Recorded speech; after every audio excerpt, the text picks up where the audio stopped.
Selamat datang kembali di cerita Bayangan Malam, tempat di mana kisah-kisah gelap dari sudut kehidupan yang tersembunyi kami bisikkan kepadamu. Di episode kali ini, kita memasuki salah satu malam paling sakral sekaligus paling ditakuti dalam tradisi Jawa, Malam Satu Suro. Sebuah kisah tentang sekelompok remaja yang dengan nekat menantang larangan leluhur dan melangkah masuk ke dalam hutan keramat. Yang mereka temukan bukan hanya bayangan, tapi kutukan yang haus darah. Judul episode ini, Kutukan Keris Berdarah. Ini yang terjadi kalau melanggar pantangan Satu Suro. Duduklah yang tenang, nyalakan lampumu, dan jangan menatap cermin malam ini.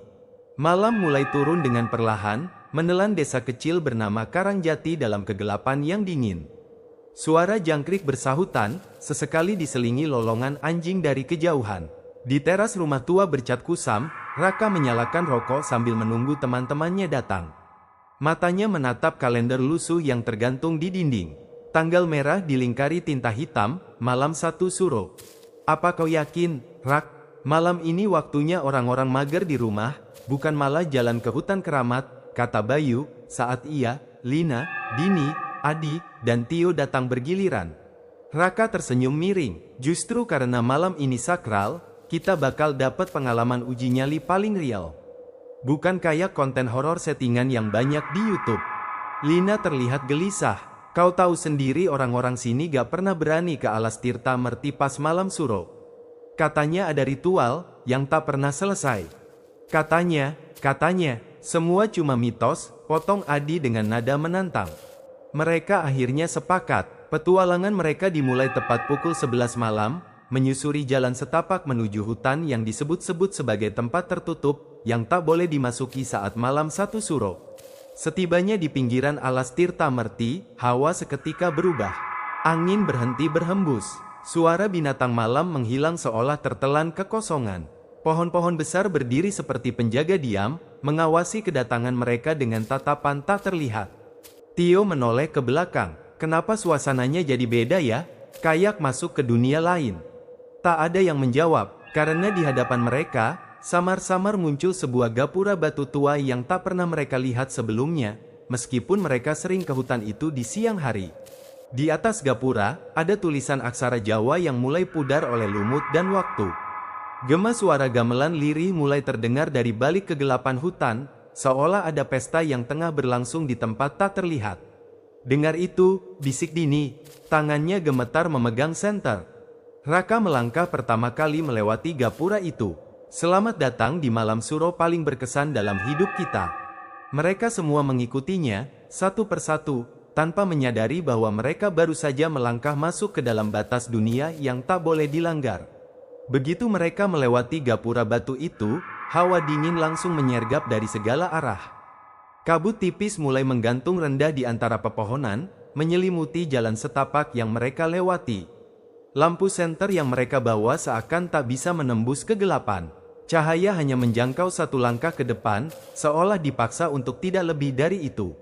Ini nggak normal, gumam Bayu sambil menoleh ke belakang. Tapi anehnya, gapura yang mereka lewati tadi sudah tidak ada. Tadi kita lewat mana? Gapura itu, kemana? Tanya Lina panik. Tio menyorotkan senternya ke arah belakang, tapi yang terlihat hanya pepohonan lebat. Tak ada jejak jalan, tak ada gapura, hanya hutan yang kini terasa terlalu sunyi. Terlalu mati. Wah, keren. Kayak di film-film, celetuk Adi, masih berusaha menyepelekan suasana. Mereka lanjut berjalan, mengikuti suara gamelan yang kini terdengar lebih jelas. Dentingan bonang, gong, dan suara sinden samar seperti datang dari tengah hutan. Tak ada satupun dari mereka yang tahu arah pasti suara itu. Namun kaki mereka seakan dituntun oleh kekuatan tak kasat mata. Tiba-tiba, Dini berhenti. Aku lihat sesuatu tadi, di balik pohon itu. Mereka semua berhenti, senyap, hanya detak jantung yang terasa begitu nyaring. Tio berjalan mendekati pohon besar tempat Dini menunjuk. Dengan senter diarahkan tinggi-tinggi, ia mengelilinginya perlahan. Tak ada apapun, sampai sebuah kain putih panjang tampak tergantung di dahan paling atas. Tergantung tanpa diikat, terayun pelan, seolah menunggu seseorang menyentuhnya. Kayaknya itu cuma kain biasa, kena angin, kata Adi sambil mencoba menjangkau ujung kain. Namun, saat tangannya hampir menyentuhnya, kain itu tiba-tiba terlepas dan melayang ke tanah, membentuk sesuatu seperti bentuk tubuh dalam posisi duduk, wajahnya menghadap mereka, meski tak memiliki wajah. Dini menjerit, Lina mundur sambil menutup mulutnya. Adi terpaku, Raka melangkah maju perlahan, tapi begitu ia menatap lebih dekat, bentuk kain itu menguap begitu saja, seolah tak pernah ada. Tio menelan ludah, kita harus balik. Udah nggak bisa, gapura itu hilang, kita harus terus ke depan, sahut Raka. Mereka melanjutkan perjalanan, dan tak lama kemudian mereka tiba di sebuah lapangan kecil, seperti tempat ritual. Di tengahnya ada makam batu tua, tertutup kain merah yang warnanya pudar dan sobek di beberapa bagian. Di samping makam, ada 3 buah kendi tanah liat yang diletakkan membentuk segitiga. Di belakangnya berdiri patung kepala manusia setinggi dada orang dewasa, tanpa badan, dengan mata terbuka lebar. Ini apa sih tempatnya, serem banget, gumam Lina, matanya tak lepas dari patung itu. Adi, yang selalu penasaran dan keras kepala, mendekat. Ia menyingkap sedikit kain merah itu.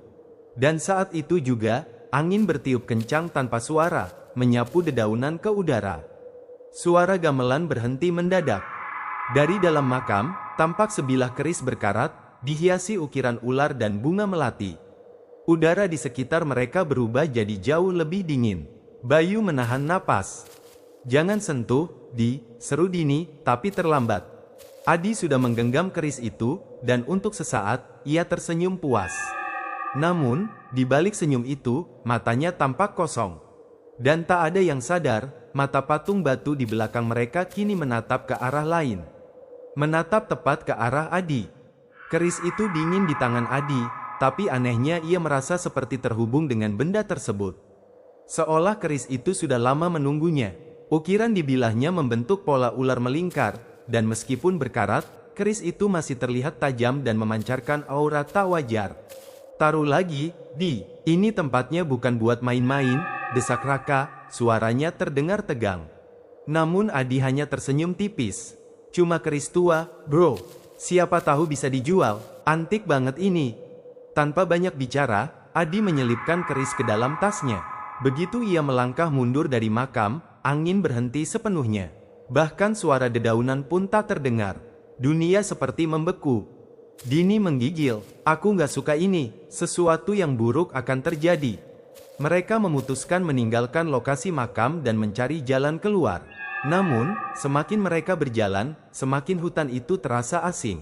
Jalan setapak menghilang. Akar-akar pohon seperti bergerak pelan, menutup rute yang baru saja mereka lewati. Ini bukan jalur yang sama, gumam Tio. Lina berhenti tiba-tiba. Tunggu, kita muter-muter. Ia menunjuk pohon besar yang memiliki tanda X dari goresan pisau, tanda yang dibuat Raka sebelum mereka masuk ke area makam. Kita kembali ke tempat yang sama. Bayu mulai panik, kita kejebak, ini bukan hutan biasa. Saat itulah mereka semua mendengar suara, lirih, jauh, menyerupai tangisan. Tangisan perempuan. Namun tangisan itu bukan dari satu arah saja. Ia terdengar dari berbagai penjuru, seolah hutan itu menangis bersama. Raka mengacungkan senter, mencoba menerobos kegelapan. Di balik semak-semak, sesuatu berdiri tegak, seorang wanita berpakaian adat Jawa, mengenakan kebaya lusuh, rambut panjang menutupi wajahnya. Ia berdiri diam, menghadap ke arah mereka. Tubuhnya tak bergerak, namun, darah menetes dari ujung jari-jarinya. Dini menjerit, membuat semuanya berlari panik ke arah berlawanan. Dalam kekacauan itu, mereka terpisah. Raka, Lina, dan Bayu lari ke satu arah, sementara Adi, Dini, dan Tio ke arah lain. Kegelapan seolah menelan mereka. Sementara itu, Adi terengah, berhenti di balik sebuah pohon besar. Ia masih menggenggam tasnya erat-erat. Tio dan Dini menyusul dari belakang, napas mereka tersengal. Tapi sebelum mereka bisa bicara, tas Adi bergerak sendiri. Seolah ada sesuatu yang hidup di dalamnya. Adi membukanya dengan gugup, dan keris itu, yang tadi ia selipkan begitu saja, sekarang bersinar samar, memancarkan cahaya hijau lembut. Dari bilahnya keluar suara, berbisik dalam bahasa yang tak mereka mengerti. Suara itu menembus kepala Adi, memanggilnya untuk datang kembali ke makam. Sengkala belum ditebus, darah belum dibayar. Adi menutup tas itu dengan paksa, wajahnya pucat. Kita harus keluar dari sini sekarang juga, katanya tegas. Namun dari balik pepohonan, muncul sosok wanita yang sama. Kali ini lebih dekat, dan ia tersenyum. Tapi senyum itu bukan senyum manusia. Setelah berlarian tanpa arah, akhirnya keenam remaja itu berhasil berkumpul kembali, walau nafas masih tersengal dan wajah mereka pucat pasi. Mereka berdiri di tengah hutan, terdiam, dikelilingi kabut dan suara malam yang kembali hening. Satu hal yang mereka sadari, mereka tak lagi sendirian. Raka menoleh ke kanan. Siapa itu di belakang Dini? Semua mata tertuju ke Dini yang berdiri paling pinggir. Di belakangnya, ada bayangan. Tingginya jauh melebihi tubuh manusia normal, dan meski tak memiliki wajah, bentuknya mengikuti gerakan Dini. Seperti cermin hidup yang bergerak setengah detik lebih lambat. Aku bisa ngerasain nafas di belakangku, bisik Dini dengan gemetar.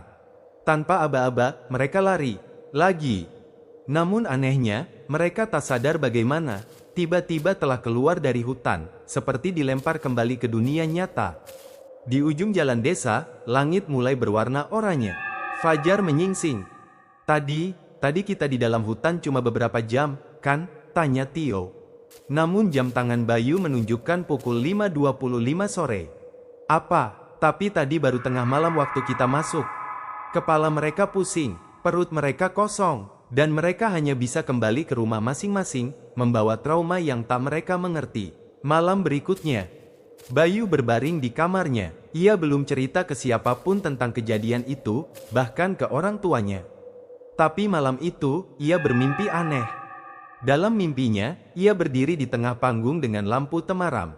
Di sekelilingnya, duduk sosok-sosok tak bernyawa, mengenakan pakaian tradisional Jawa, dengan wajah hancur atau tak punya wajah sama sekali. Gamelan mulai berbunyi, seorang sinden dengan mulut robek menyanyikan lagu yang tak dimengerti maknanya, namun terasa mengiris jiwa. Lalu dari balik tirai panggung, Raka muncul. Wajahnya pucat, bajunya compang camping, matanya merah. Ia berjalan mendekat, tangan terentang. Bayu, jangan percayai siapapun. Bahkan aku pun sudah bukan aku. Bayu terbangun dengan jeritan. Badannya basah oleh keringat. Ia langsung menelepon Raka. Tak diangkat. Ia kirim pesan, tak dibalas. Malam itu, Bayu memutuskan datang ke rumah Raka. Namun, ketika ia tiba di sana, rumah itu gelap. Sepi. Orang tua Raka sudah pergi keluar kota sejak kemarin malam. Bayu nekat masuk lewat pagar samping. Pintu rumah terbuka sedikit. "Rak, lu di sini?" panggilnya pelan. Tak ada jawaban. Tapi, di lantai ruang tamu, ia melihat jejak kaki basah. Jejak itu menuju kamar Raka. Saat ia membuka pintu kamar itu kosong. Namun di atas ranjang, tergantung baju yang Raka pakai semalam, tertempel darah di bagian dada. Di atas bantal, tertulis kata dengan tinta merah.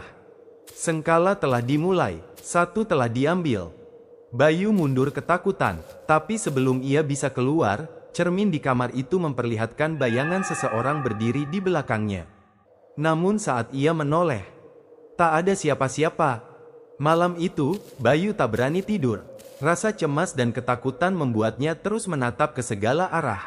Setiap bunyi kecil membuat jantungnya melonjak. Ia tak berani menyentuh ponsel, apalagi menatap cermin. Namun, tepat pukul 0, terdengar suara lirih dari kejauhan.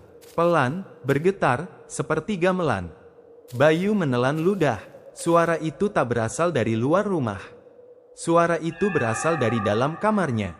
Ia menatap sekeliling, semua tampak normal. Tapi saat ia menoleh ke arah lemari dengan cermin besar di pintunya, darahnya langsung membeku. Bayangannya di cermin tersenyum. Bukan senyum gugup atau sinis, tapi senyum yang tak seharusnya dimiliki manusia. Bayangan itu tidak mengikuti gerakannya. Bahkan, saat Bayu berdiri tegak, bayangannya masih duduk di kasur, menatapnya, sambil menyeringai. Dengan tangan gemetar, Bayu menutup cermin itu dengan kain. Tapi suara gamelan tak berhenti. Bahkan makin kencang, makin menghantui. Ia menelpon Dini dan Lina. "Gue gak bisa tidur, ada yang aneh sama cermin. Suara gamelan terus main dari tadi," kata Bayu panik. Ternyata Dini juga mengalami hal serupa. Cerminnya menampilkan bayangan dirinya berdiri di balik pohon, padahal ia sedang berada di dalam kamar. Dan lebih parah lagi, Dini sempat melihat bayangan Raka lewat di cerminnya, membawa keris. Lina pun mengaku mendengar suara sinden yang menyanyi dari dalam lemari pakaian. Mereka bertiga sepakat untuk bertemu di rumah Tio esok harinya, mencari tahu apa yang sebenarnya terjadi. Tapi ketika mereka sampai di sana, Tio tak keluar dari rumahnya. Orang tuanya bilang, Tio sejak malam sebelumnya tidak bicara sepatah kata pun. Ia hanya duduk di sudut kamar, matanya menatap lurus ke arah dinding. Seolah sedang melihat sesuatu atau seseorang yang tak bisa dilihat orang lain. Bayu masuk ke kamar Tio, menggenggam bahunya. "Tio, lu lihat apa?" Dengan suara lemah, hampir tak terdengar, Tio menjawab, dia udah ambil Raka. Dia akan datang ke kita, satu-satu, sampai keris itu dikembalikan ke darah asalnya. Sementara itu, Adi di rumahnya sedang memandangi keris yang ia ambil dari makam. Ia kini menyadari bahwa benda itu bukan sembarang pusaka. Malam-malam terakhir, ia mulai sering bercakap dalam mimpi, dengan suara seorang wanita tua, yang menyebut dirinya sebagai Mbok Tiem. Wanita itu meminta agar Adi membawa keris itu kembali ke Gerbang Sengkala, sebelum malam puncak 1 Suro, atau akan ada yang diambil tiap malam. "Jangan percaya cermin, jangan percayai bayanganmu sendiri," begitu pesan terakhir suara itu sebelum mimpi terputus. Adi mengambil keris, dan mengarahkannya ke cermin di kamarnya. Bayangannya di cermin tak memegang keris, melainkan sebatang tulang manusia. Sisa waktu mereka tinggal 2 malam sebelum malam puncak 1 Suro. Bayu, Dini, Lina, dan Adi berkumpul di rumah Lina untuk membuat rencana. Satu hal yang pasti, keris harus dikembalikan. Tapi bukan ke makam biasa, melainkan ke tempat yang disebut Gerbang Sengkala. Adi menunjukkan keris tersebut, yang kini terlihat berbeda. Besinya lebih hitam, ukiran di gagangnya tampak lebih dalam, seolah berdarah. Saat dikeluarkan dari sarungnya, udara di ruangan berubah dingin mendadak, dan lampu berkedip sendiri. "Dia makin lapar," kata Adi lirih. "Keris ini haus darah, tapi bukan darah sembarangan, darah yang terikat perjanjian." Bayu tak kuat lagi menahan ketegangan. "Oke, kita harus kembali ke hutan malam ini juga. Kalau kita nunggu sampai malam puncak, bisa-bisa kita semua ikut menghilang." Tio, meski masih tampak linglung, akhirnya ikut dengan langkah berat. Malam itu, mereka kembali menyusuri jalan menuju alas Tirtamerti. Kali ini, suasananya berbeda. Hutan itu seperti menunggu mereka.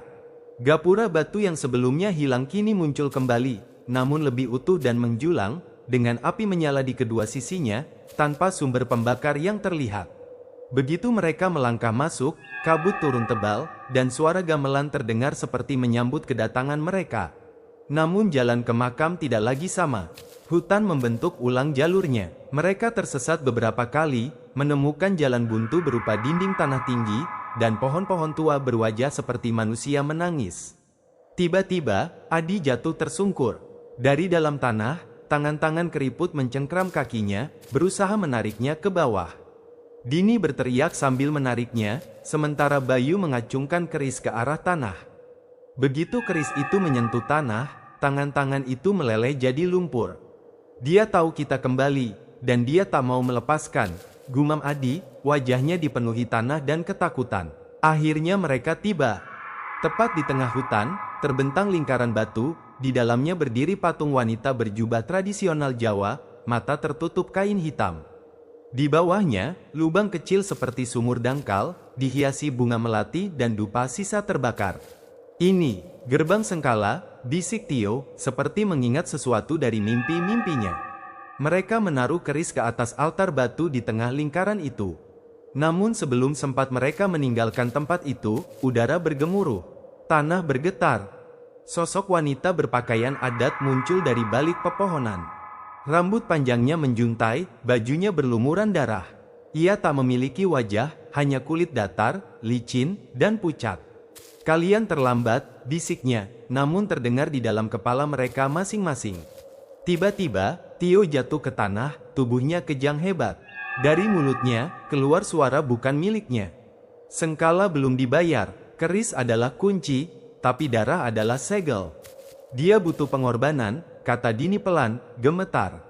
Adi memandang mereka semua, lalu ia menatap keris itu. Gue yang salah, gue yang buka kutukan ini, gue yang harus nebusnya. Sebelum ada yang bisa menahan, Adi meraih keris dan menusuk dadanya sendiri. Cahaya merah menyembur dari tubuhnya. Angin berputar kencang, sosok wanita itu menjerit, tubuhnya mencair jadi kabut, lalu hilang di telan malam. Keris jatuh, tak bersuara. Bayu, Dini, Lina, dan Tio hanya bisa berdiri terpaku, menatap jasad Adi yang tergeletak di altar. Malam itu, hutan kembali sunyi. Namun tak ada yang tahu, kutukan itu belum benar-benar berakhir. Sudah 2 hari sejak Adi mengorbankan dirinya di gerbang Sengkala. Bayu, Lina, Dini, dan Tio pulang dalam keadaan syok. Tak ada mayat yang bisa dibawa pulang. Tak ada jejak pengorbanan Adi, seolah semua kejadian itu hanya ilusi. Tapi luka di dada Tio, bekas cengkeraman tangan gaib, masih membekas, dan keris itu tak pernah ditemukan kembali. Dini mulai mengalami mimpi buruk tiap malam. Dalam mimpinya, ia selalu berada di teras rumah joglo tua, duduk di antara orang-orang berpakaian kuno, mendengarkan gamelan sambil menatap keranda terbuka yang berisi sosok wanita tua. Wanita itu membuka matanya dan berkata, "Keturunanmu telah berdosa, darah yang dicuri harus dikembalikan." Sementara itu, Tio mengalami perubahan. Ia mulai murung, jarang bicara. Suatu sore, saat Bayu dan Lina menjenguknya, mereka mendapati kamar Tio penuh dengan gambar ukiran keris, aksara Jawa kuno, dan wayang-wayang dari daun pisang yang digantung di atas tempat tidur. Mata Tio kosong. "Tio," panggil Lina, perlahan. Tio menatap mereka, tapi yang keluar dari mulutnya bukan suara Tio, melainkan suara berat, seperti wanita tua dengan napas rusak. "Kalian pikir pengorbanan satu nyawa cukup? Hahaha, kalian membawa kutukan dari darah kalian sendiri." Tubuh Tio kejang, lalu jatuh pingsan.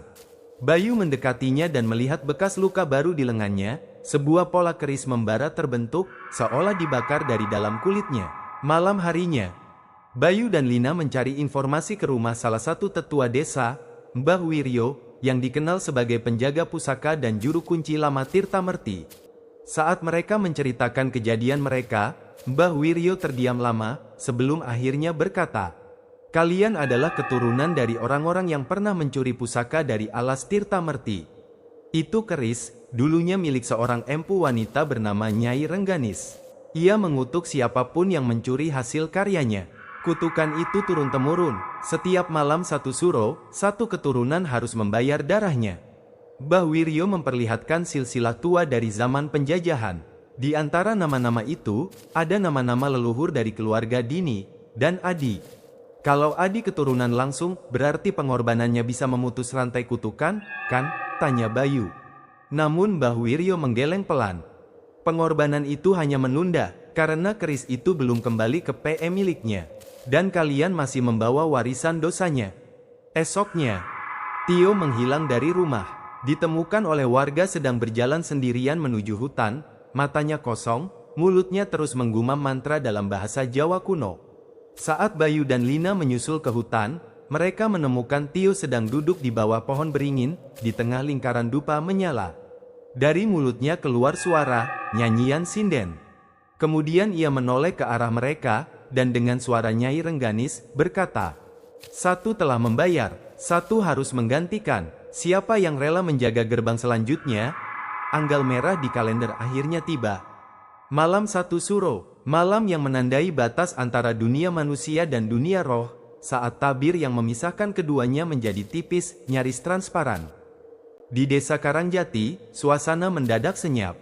Tak ada suara kendaraan, tak ada suara anak-anak bermain. Rumah-rumah tertutup rapat, daun pintu dipalang kayu, dan dupa dinyalakan di tiap sudut rumah. Warga desa tahu, malam ini bukan malam biasa. Namun bagi Bayu, Lina, dan Dini, malam ini adalah penentuan nasib. Tio masih dalam pengaruh sosok Nyai Rengganis. Sejak kesurupan kemarin, tubuhnya melemah, tapi ruh yang menghuni dirinya semakin kuat. Ia tak makan, tak tidur, namun bisa berdiri dan berjalan seolah dikendalikan oleh kekuatan lain. "Kalau kita biarkan, Tio akan jadi tumbal selanjutnya," kata Lina. Bukan, dia bukan sekadar tumbal, jawab Dini.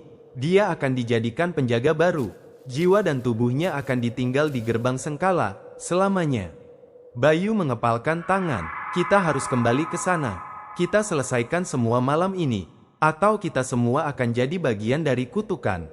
Kabut pekat menyambut mereka. Langkah mereka berat, seolah tanah menolak dilewati. Di tengah kabut, mereka melihat Tio, berdiri di depan gapura batu yang kini menyala merah membara.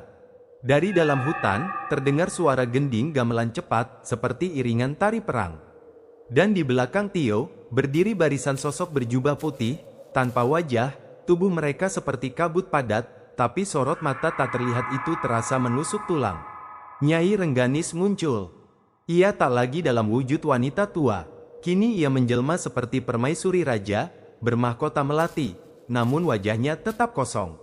Tak ada mata, tak ada mulut, hanya kulit putih pucat dan darah yang mengalir dari celah tidak terlihat. Pilih satu dari kalian, yang bersedia menjaga gerbang, kalau tidak, malam ini akan membawa lebih banyak dari yang pernah kau bayangkan. Petir menyambar langit, pohon-pohon menunduk, bayangan-bayangan mulai keluar dari tanah, menangis, meraung, minta dibebaskan. Aku akan, kata Bayu, maju satu langkah. Namun Lina menarik lengannya. Gak bisa, kamu satu-satunya yang masih bisa lepas dari semua ini. Dini menatap Nyai Rengganis, matanya basah. Ambil aku, kalau ini bisa menyudahi semuanya, ambil aku. Dini, jangan, Bayu menahan, tapi Dini tersenyum. Aku selalu bisa dengar suara gamelan sejak kecil. Mungkin aku memang ditakdirkan untuk ini. Langkah Dini perlahan maju, memasuki lingkaran batu. Kabut menyambutnya, sosok-sosok berjubah mundur memberi jalan. Nyai Rengganis melangkah mendekat dan menyentuh dahi Dini dengan ujung jarinya. Cahaya merah menyembur, gamelan berhenti, kabut hilang. Dan Dini menghilang. Mereka berdua terbangun di pinggiran hutan, saat matahari mulai terbit. Udara segar, tidak ada kabut. Tidak ada suara gamelan, tidak ada gapura batu. Hutan Tirta Merti kembali menjadi hutan biasa. Tapi Bayu merasa, jauh di dalam, suara gamelan itu masih berdenting. Lirih, jauh, tapi selalu ada. 1 minggu telah berlalu sejak malam puncak 1 Suro. Desa Karangjati kembali seperti biasa. Anak-anak kembali bermain di sore hari, warung-warung kembali buka, dan warga mengira kutukan hutan telah berakhir. Namun bagi Bayu dan Lina, luka itu masih terbuka. Tak ada yang percaya cerita mereka. Tidak tentang keris, tidak tentang Nyai Rengganis, tidak tentang Dini yang menghilang di tengah hutan. Bahkan orang tua Dini hanya menerima penjelasan polisi, hilang tanpa jejak. Namun, Bayu tahu, ia masih bisa merasakan Dini. Suaranya, bisikannya, kadang terdengar dalam tidurnya, kadang saat ia berada di depan cermin, kadang saat ia melewati pohon besar yang mengarah ke hutan. Suatu malam, ia bermimpi berada kembali di gerbang Sengkala. Di sana, berdiri Dini, kini mengenakan kebaya hitam dengan rambut disanggul dan bunga melati terselip di telinganya. Matanya tidak kosong, namun dalam, penuh kesedihan dan pengertian. Aku baik-baik saja di sini, tapi aku bukan Dini lagi. Bayu menatapnya pilu. Kamu masih sadar? Dini tersenyum tipis. Setiap penjaga gerbang Sengkala akan tetap ingat siapa dia, sampai malam 1 Suro berikutnya. Bayu terdiam. Lalu apa yang akan terjadi saat malam 1 Suro selanjutnya datang? Dini menunduk. Saat itu datang, satu dari kalian harus menggantikan aku. Kalau tidak, gerbang akan terbuka kembali, dan semua yang dikurung akan bebas. Gamelan mulai berbunyi perlahan, angin berhembus pelan. Maafkan aku, Bayu, kata Dini. Saat Bayu terbangun, bau melati menyelimuti kamarnya. Dan di meja, ada sebilah keris kecil, bukan keris yang dulu, melainkan replika, terbuat dari kayu dan tali janur. Tapi di bilahnya, terukir satu kata, penjaga. Setahun kemudian, tepat di malam 1 Suro berikutnya, Bayu berdiri di depan pintu masuk hutan alas Tirta Merti. Ia membawa dupa, bunga melati, dan keris janur yang ditinggalkan Dini. Lina menemuinya dari belakang. Lo yakin? Bayu mengangguk pelan. Satu harus menggantikan, kan? Lina menggenggam tangannya. Gue ikut. Dan malam itu, saat gamelan kembali terdengar dari dalam hutan, Dua jiwa masuk ke gerbang Sengkala, bukan untuk melawan, tapi untuk menjaga. Karena kutukan itu bukan untuk dilawan, melainkan untuk diwariskan. Tamat. Dan itulah akhir dari kisah Malam Satu Suro, kutukan di alas Tirta Merti. Sebuah pengorbanan, sebuah warisan kutukan, dan satu pelajaran yang tak boleh dilupakan. Beberapa gerbang tidak seharusnya dibuka, apalagi saat batas antara dunia semakin tipis. Karena mungkin, yang menunggu di baliknya bukan hanya arwah, tapi dendam yang diwariskan turun-temurun. Kalau kamu suka cerita ini, jangan lupa untuk like, tulis pendapatmu di kolom komentar, dan subscribe channel Cerita Bayangan Malam agar kamu tidak ketinggalan kisah-kisah horor berikutnya. Sampai jumpa di cerita selanjutnya, dan hati-hati kalau kamu mendengar suara gamelan di tengah malam.